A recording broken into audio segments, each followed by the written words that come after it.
আসসালামু আলাইকুম। ডক্টর মোহাম্মদ ইউনূস জাতিসংঘের ৮০তম অধিবেশনে ৩টি রাজনৈতিক দলের ৬ জন প্রতিনিধিকে নিয়ে জাতিসংঘ অধিবেশনে যোগ দিয়েছেন। বাংলাদেশ থেকে যারা রাজনৈতিক নেতৃবৃন্দ ওনার সাথে গিয়েছে তাদের নিরাপত্তার ব্যবস্থা না করে তিনি কেন আগে চলে গেলেন? এনসিবির আক্তার হোসেনকে ডিম মারা হয়েছে। ডাক্তার তাসনিম জারাকে কুরুচিপূর্ণভাবে অকথ্য ভাষায় গালিগালাজ করা হয়েছে। এটা বিশ্ব মিডিয়া দেখছে। এটা আমার বাংলাদেশকে অপমান করা হয়েছে। আমরা এই অপমান সহ্য করতে চাই না। রাজনৈতিক দল হিসেবে তারা যে দলই করুক না কেন, তারা আমার এই বাংলাদেশের নাগরিক। রাজনীতিতে মতানৈক্যতা থাকবেই, কিন্তু আমার বাংলাদেশের জনগণকে জাতিসংঘ অধিবেশনে নিয়ে অপমান করবে, এটা আমরা সহ্য করতে পারি না।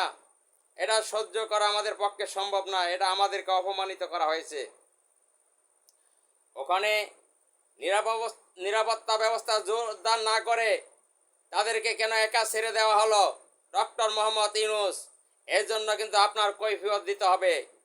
আপনাকে মনে করেছিলাম আপনি নিরপেক্ষ, কিন্তু আপনি আপনার নিরপেক্ষতা হারিয়েছেন। আপনি একটি বিশেষ দলের হয়ে কাজ করছেন। আপনি বাংলাদেশে আসলে একটা হট্টগোল লাগবে।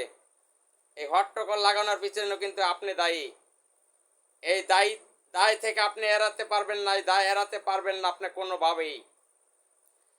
আপনি একজন নোবেল লরিয়েট, আপনার অনেক সম্মান রয়েছে। আপনি আপনার সম্মান নিয়ে এই রাজনৈতিক ব্যক্তিদেরকে একা ছেড়ে চলে গেলেন। বাংলাদেশ দূতাবাস তাদের দায়িত্ব অবহেলা দেখিয়েছেন।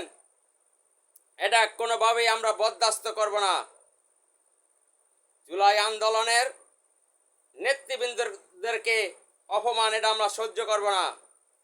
যদিও তারা অন্য দল করে, আমি আরেক দল করি, কিন্তু আমরা নীতি নৈতিকতার প্রশ্নে এক। আমরা আপোষহীন। সে যেই দলই করুক না কেন, আমরা অন্যায়ের বিরুদ্ধে বলবই। আমরা দেশের পক্ষে কথা বলবই। ডক্টর মোহাম্মদ ইউনূস,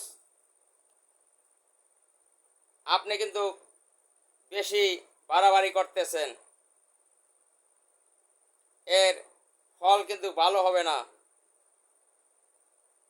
আপনি একটা টালবাহানা শুরু করে দিয়েছেন বাংলাদেশের রাজনীতিতে।